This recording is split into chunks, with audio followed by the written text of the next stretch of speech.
Lo cierto es que a lo largo de esta jornada la palabra ética, responsabilidad, sostenibilidad va a planear durante todo el día, durante todas las ponencias, pero ¿qué hay de la privacidad? Ese va a ser el bloque que vamos a comenzar a continuación. Voy a saludar, antes de nada, de nuevo a las personas que se van incorporando a través del streaming en esa web www.iamsummit22.es y recordar el hashtag #IamSummit22 para todos los que quieran compartir sus comentarios en Twitter o en redes sociales. Vamos a empezar ahora el bloque de privacidad y, en primer lugar, me gustaría saludar a una persona que me va a ayudar a presentar a nuestra siguiente ponente, una ponencia, ya les adelanto, de primerísimo nivel. Él es Enrique Serrano. Enrique es CEO de Tinámica, pero además se declara desde la universidad, alguna vez lo ha reconocido, como enamorado de la analítica. Enrique, buenos días. Hola, buenos días. Enrique, gracias, Leticia.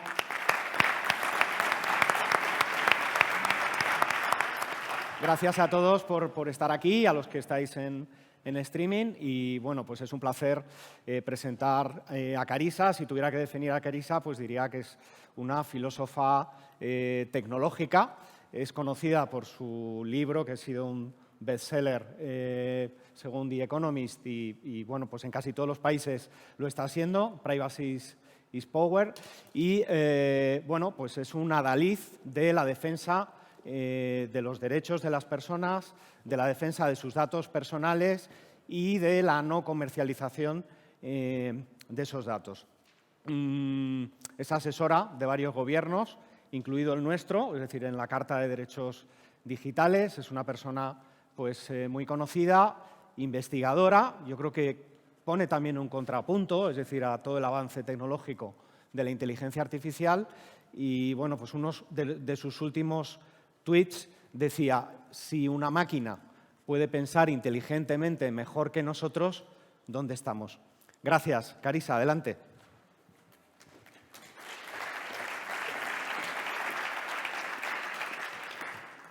Muchísimas gracias, Enrique. Es un grandísimo placer estar aquí y muchísimas gracias a todos los organizadores de AMETIC por haber hecho esto posible. Es todo un placer poder hablar de estas cuestiones, entre otras cosas en español, que no es un placer que se me da muy a menudo y que lo aprecio muchísimo.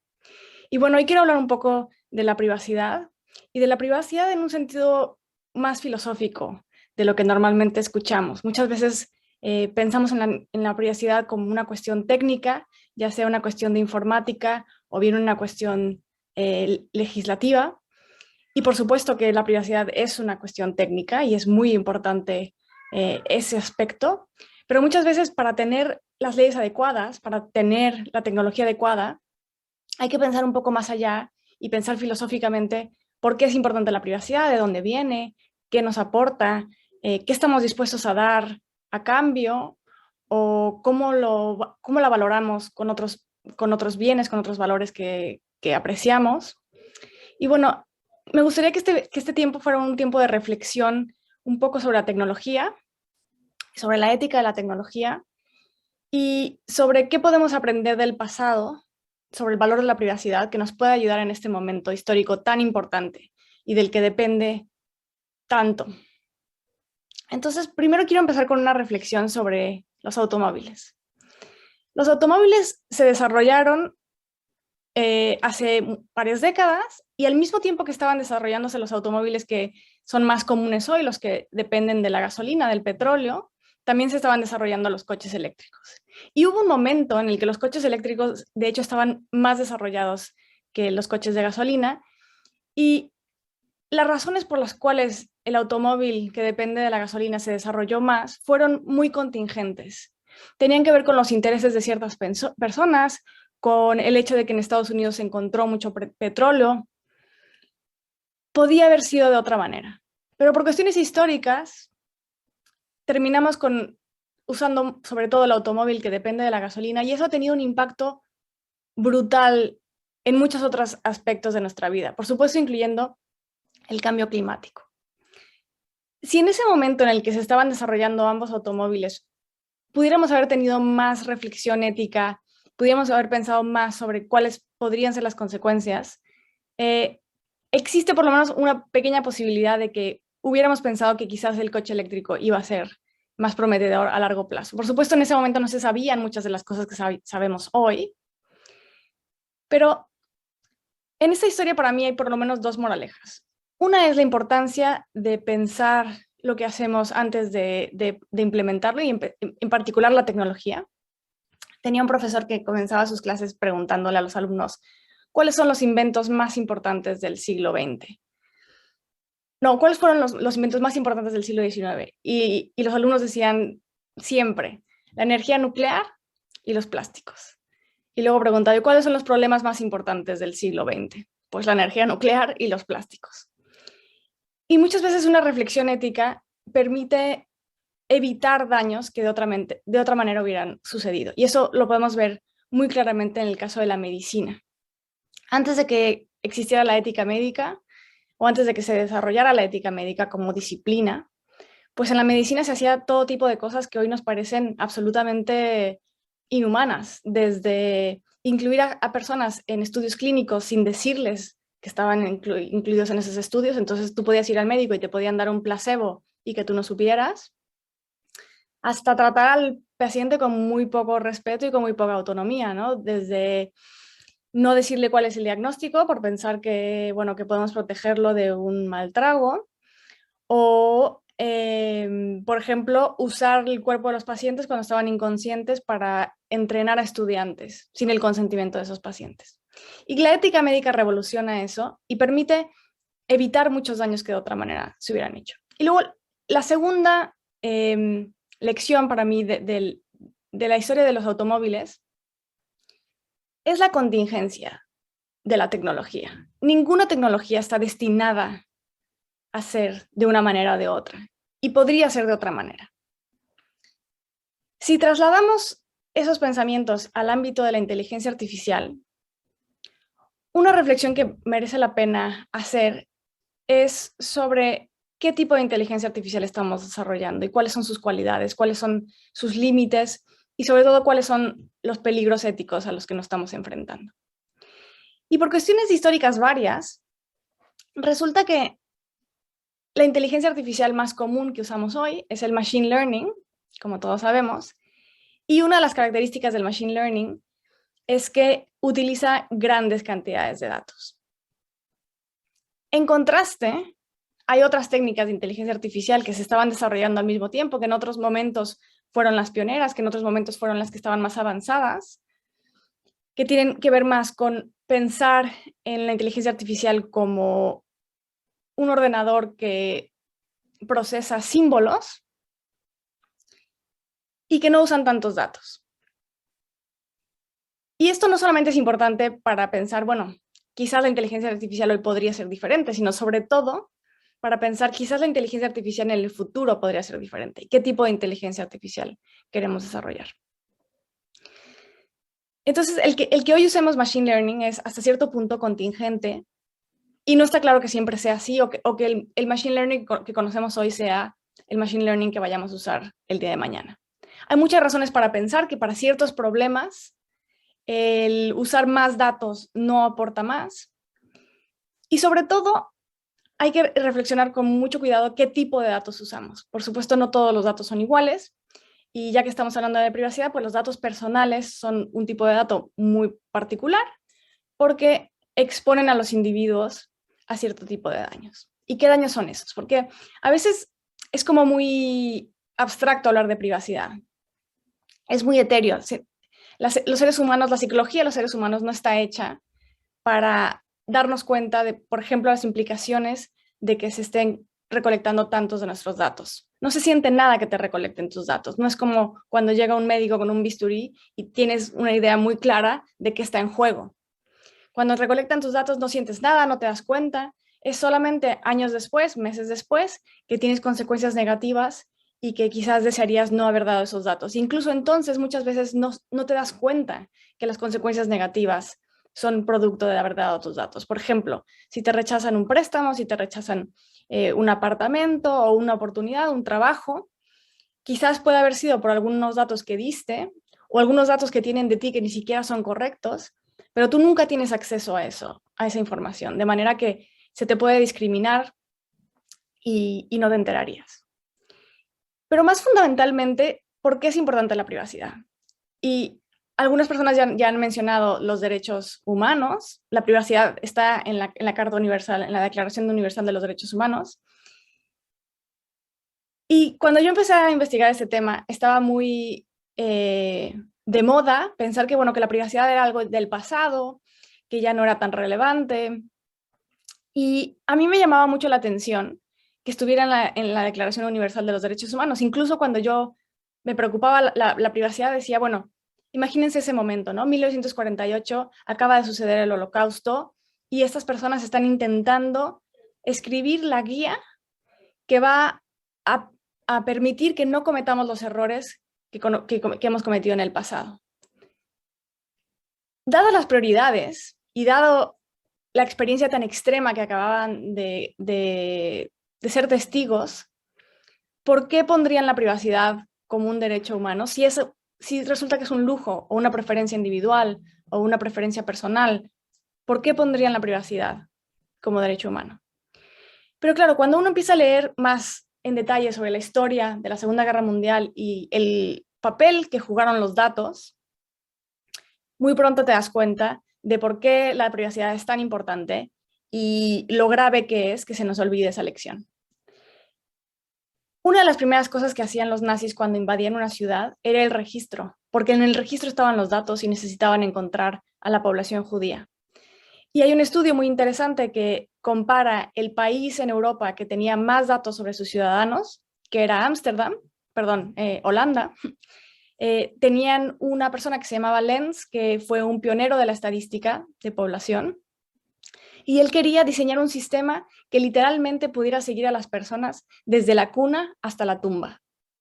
Propuso por primera vez un sistema de tarjetas de identificación, que en ese momento Holanda no quiso usar, pero que luego se usó durante el régimen nazi, y Lenz acabó ayudando mucho al régimen nazi a pesar de no ser antisemita. Y lo que hacían en Holanda es que tenían un censo espectacular. Recopilaban todos los datos que podían, incluidos, por ejemplo, qué religión tenía la gente y cosas como dónde vivían los abuelos, dónde vivían los tíos, etc. En contraste, en Francia se toma una decisión en 1872 muy conscientemente de no recopilar ciertos datos por cuestiones de privacidad. En especial no se recopilan datos referentes a la religión y tampoco se recopilan datos referentes a dónde viven tus parientes. Y el resultado es que en Holanda los nazis encontraron al 73% de la población judía y los asesinaron, y en Francia el 25% de la población judía. Y la diferencia es en cientos de miles de personas. Y en especial hay una historia de Francia que me parece que ilustra muy bien la importancia de no recopilar ciertos datos y de protegerlos. Cuando los nazis llegan a Francia, piden la información correspondiente al gobierno francés, y el gobierno francés les dice: no tenemos ni idea de cuántos judíos hay en este país, ni mucho menos dónde viven, así que suerte con eso.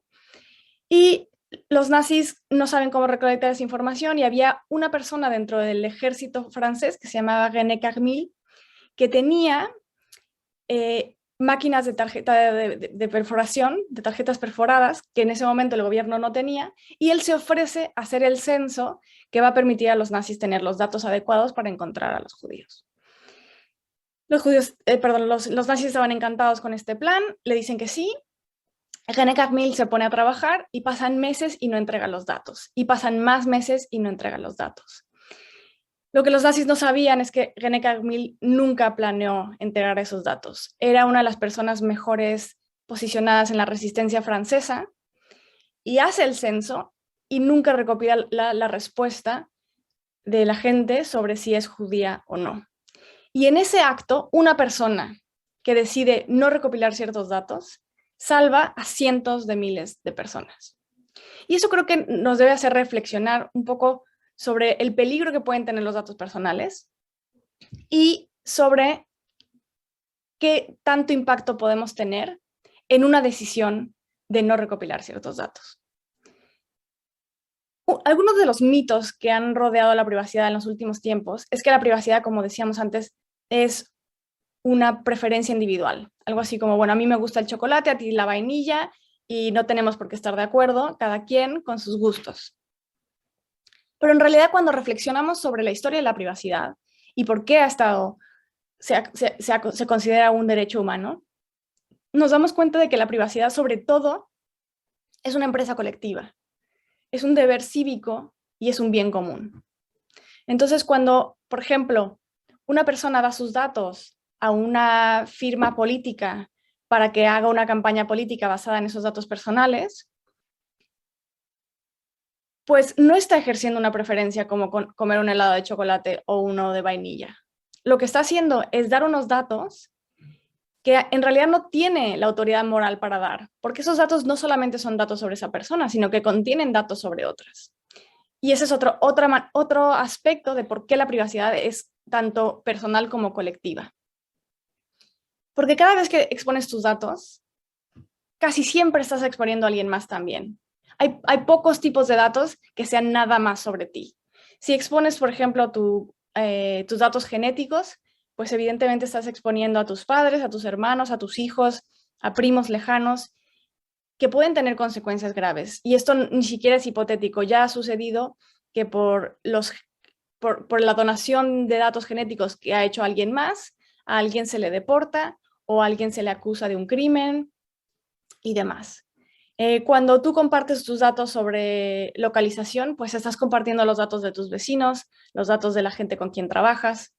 Y cuando estás compartiendo datos sobre tu psicología, estás compartiendo datos sobre otras personas que comparten esos elementos psicológicos que tú tienes. Y además, cuando compartes tus datos puede tener este aspecto, estas consecuencias colectivas, como por ejemplo en el caso de Cambridge Analytica. Y lo que eso sugiere es que hay muchos puntos de contacto entre la privacidad y la ecología. Tú puedes reciclar todo lo que quieras, puedes ser impecable en el uso de los recursos, pero si tus vecinos y tus amigos y tu familia y tus conciudadanos y tus paisanos no están de acuerdo y no cuidan la ecología, pues tú vas a sufrir los efectos del cambio climático tanto como la persona que no se cuidó nada, ¿no? Y de la misma manera con la privacidad, somos responsables cada uno de la privacidad del otro, porque no podemos protegerla solos. Entonces tú ya puedes ser perfecto, puedes usar las apps más respetuosas de la privacidad, puedes dar tan pocos datos como sea posible, pero si tus amigos y tu familia y tus colegas en el trabajo comparten sus datos, van a acabar compartiendo tus datos también. Y no solamente eso, sino que todas las consecuencias de eso se van a vivir de manera colectiva. Entonces, la privacidad no solamente es un derecho, que lo es, también es un deber cívico. Y puedes decir, bueno, pero a ver, no hay que ser tan exagerados. ¿Qué pasa? ¿No? Ok, los nazis usaron los datos, pero hoy no tenemos un régimen nazi. ¿Qué problema hay con compartir esos datos? Una manera de pensar lo que puede ser, que es metafórica, pero puede ser útil, es pensar en los datos personales como activos tóxicos. Eso no quiere decir que no los podamos usar. Todo el tiempo usamos sustancias tóxicas para ciertas cosas, pero quiere decir que cuando usamos una sustancia tóxica, la usamos con muchísimo cuidado, con muchísima conciencia de lo que estamos haciendo y tratamos de minimizar riesgos. Y hoy por hoy, eso no se está haciendo suficiente con los datos. Se suele asumir que a más datos mejor, que hay que guardarlos el mayor tiempo posible y que no pasa nada, que mientras no tengas planes para usar esos datos de manera negativa, no pasa nada. Pero si pensamos en los datos como un activo tóxico, se vuelve mucho más evidente, mucho más obvio, cómo el recopilar demasiados datos o guardarlos más tiempo del que sea necesario es un riesgo innecesario. La institución y la empresa que recolecta más datos personales de los que estrictamente necesita está generando su propio riesgo, porque cada dato personal es una demanda potencial, un hack potencial, una fuga de datos potencial y un desastre en potencia. ¿Por qué los datos personales deben ser pensados como un activo tóxico? Una analogía es pensar en ellos como pensamos en el amianto. El amianto es un mineral que es muy barato, es muy fácil de minar y es increíblemente útil, porque no se incendia fácilmente y es muy duradero. Y por esa razón lo hemos puesto en todo, en la plomería, en el techo, en los azulejos, en los automóviles. Y resulta que desafortunadamente el amianto también es increíblemente tóxico. Y todos los años cientos de miles de personas se mueren de cáncer por exposición al amianto, porque lo pusimos en la estructura de las cosas. De la misma manera, los datos personales son muy baratos, muy fácil de minar y muy útiles, pero también son tóxicos y nos exponen a los siguientes daños. Como individuos nos exponen a daños que tienen que ver con el abuso de poder. En general, si tuviera que decir en una frase por qué la privacidad es importante porque nos protege de los abusos de poder. Mientras más sepan sobre nosotros, más vulnerables somos a esas personas y más nos exponemos a riesgos. Por ejemplo, el que nos discriminen, que ya lo hablamos, ¿no? Que no solamente eso es un riesgo individual, que lo es, sino también es un riesgo colectivo, porque cuando se erosiona la igualdad de oportunidades, pues se erosiona un poco el tejido de la sociedad. Entonces, si a ti y a mí no se nos trata como ciudadanos iguales, porque se nos trata en base a nuestros datos, dependiendo de qué ordenador tenemos, de dónde vivimos, de qué hemos buscado. Si, por ejemplo, tú eres un hombre y se te muestran anuncios para trabajos mejor pagados que a las mujeres, pues ¿dónde queda la igualdad de oportunidades, no? Y muchas veces estos efectos secundarios son totalmente bien intencionados, ¿no? O sea, hay veces que sí, pero la mayoría de las veces no hay alguien que diga, no, es que quiero discriminar en contra de las mujeres, ¿no? Son cosas que suceden como efecto secundario que no vimos venir. Por ejemplo, porque resulta que las mujeres compramos más cosas online, porque no solamente compramos para nosotras, sino también para la familia. Y eso quiere decir que cuesta más dinero enseñar anuncios a las mujeres porque es más probable que compren. Entonces, cuando una empresa enseña anuncios para un trabajo y no se quiere gastar mucho dinero, puede tener el efecto secundario indeseado e indeseable de enseñarle esos anuncios a los hombres. Entonces, a los individuos se nos expone a diferentes daños. Uno de ellos es la discriminación, otra son el daño de una potencial exposición pública, incluida la extorsión. Entonces, por ejemplo, ha habido un par de casos recientemente de clínicas, en un caso una clínica estética y en otro caso una clínica psiquiátrica, en donde se hackean esos datos y los hackers extorsionan a los pacientes porque si no pagan, pues se va a exponer su información en línea. Y uno se puede imaginar qué tan sensible puede ser una información pues, de una clínica estética o peor aún de una clínica psiquiátrica. Se nos exponen también a daños de seguridad. El caso no así es extremo, pero hoy en día hay muchos países alrededor del mundo en donde que se sepa dónde vives es muy peligroso y en particular para las mujeres. Pero además, los datos personales nos exponen también a riesgos como instituciones y como empresas. Entonces, cualquier empresa que sufre un robo de los datos, que sufre un desastre de la privacidad, no solamente sufre en su reputación, sino que también sufre en, por ejemplo, multas cada vez más. Están creciendo las multas, ¿no? de las violaciones a la privacidad. Y además también se nos expone como sociedad a cierto tipo de daños. Daños que tienen que ver con la erosión de la igualdad, daños que tienen que ver con la erosión de la democracia, porque sin privacidad no hay democracia. Sin privacidad no puedes ir a un abogado y tener una junta confidencial. Sin privacidad no puedes ir a tu médico y contarle tus síntomas sin temer que esos datos acaben vendiéndose o acaben usándose en tu contra de distintas maneras, por ejemplo, para no darte un trabajo. Sin privacidad no se puede contactar a un periodista para contarle lo que está pasando. Sin privacidad no hay democracia, no se puede votar en secreto. Y todos estos pilares de la democracia están siendo erosionados al erosionar la privacidad. Por ejemplo, recientemente hemos escuchado sobre el escándalo de Pegasus, que este es un software que se usa para hackear teléfonos y que se ha usado para hackear los teléfonos de activistas, de periodistas, de abogados. Entonces, cuando pensemos en privacidad, hay que pensar en la perspectiva amplia. no se trata de que no tengas nada que esconder porque no eres un criminal y porque no eres muy tímido. Se trata de defender la democracia, de defender nuestra manera de vivir. Y si hoy países poco democráticos como China están exportando vigilancia, que están exportando vigilancia a 150 países, tenemos que preocuparnos. Y creo que el deber de la sociedad democrática y liberal es exportar privacidad en tecnología, en estándares y en cultura. Para terminar, quiero contaros una historia, otra historia sobre la Segunda Guerra Mundial, que nos pueda servir de lección. Y es que en 1943 hay una célula de resistencia en Ámsterdam que decide intentar destruir el registro, precisamente para evitar que los nazis lleguen a esos datos y los puedan utilizar en contra de los judíos. 12 personas se organizan, entran al registro, se dan a los guardias y tienen un trato con el departamento de bomberos, que los bomberos van a llegar tarde y que van a utilizar mucha más agua de la necesaria para tratar de destruir tantos documentos como sea posible. Desgraciadamente son muy poco exitosos en esta empresa. Solamente logran destruir más o menos un 15% de los documentos del registro. Los nazis los encuentran y los asesinan, y además encuentran y asesinan a 70.000 judíos en Ámsterdam.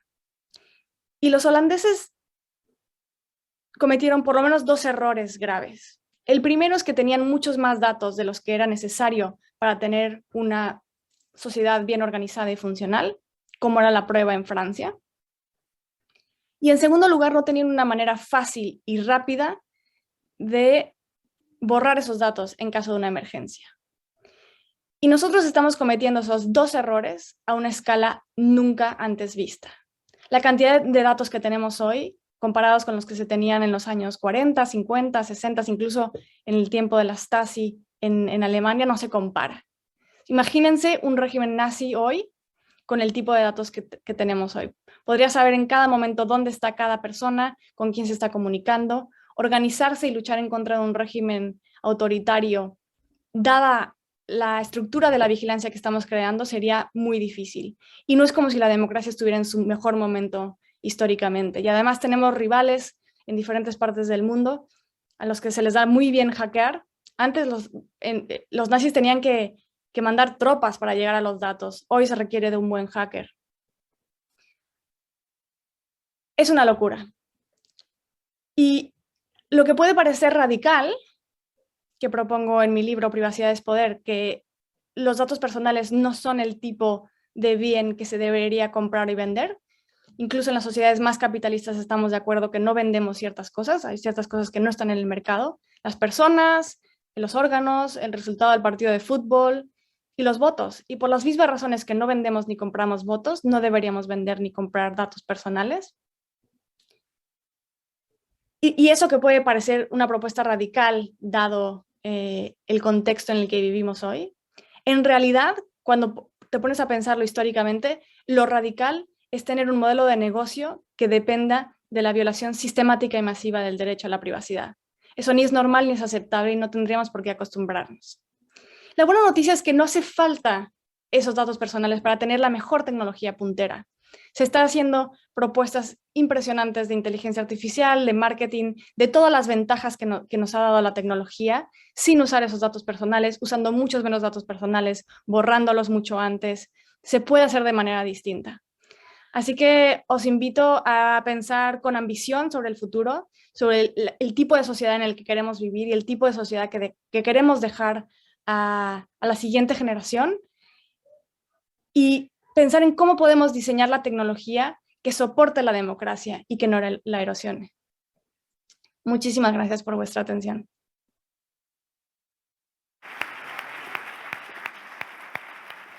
Carissa Belliz, muchísimas gracias. Profesora asociada de Oxford, autora de Privacidad, sin duda uno de los libros de los últimos tiempos. Qué interesante reflexión. La ética de la tecnología, cuántas preguntas sin duda nos hemos planteado todos durante su ponencia. Muy inquietante en ocasiones, muy retadora en otra, pero desde luego llena de posibilidades. La gestión de la privacidad, lo ha explicado muy bien Carissa Vélez, es todo un reto. Sin duda, una de las preocupaciones que todos podemos tener a nivel individual, como organizaciones, a nivel privado también, pero también un sinfín de posibilidades, en todo un potencial que tenemos por delante y que tenemos que aprender a gestionar y a hacer con muy buen uso.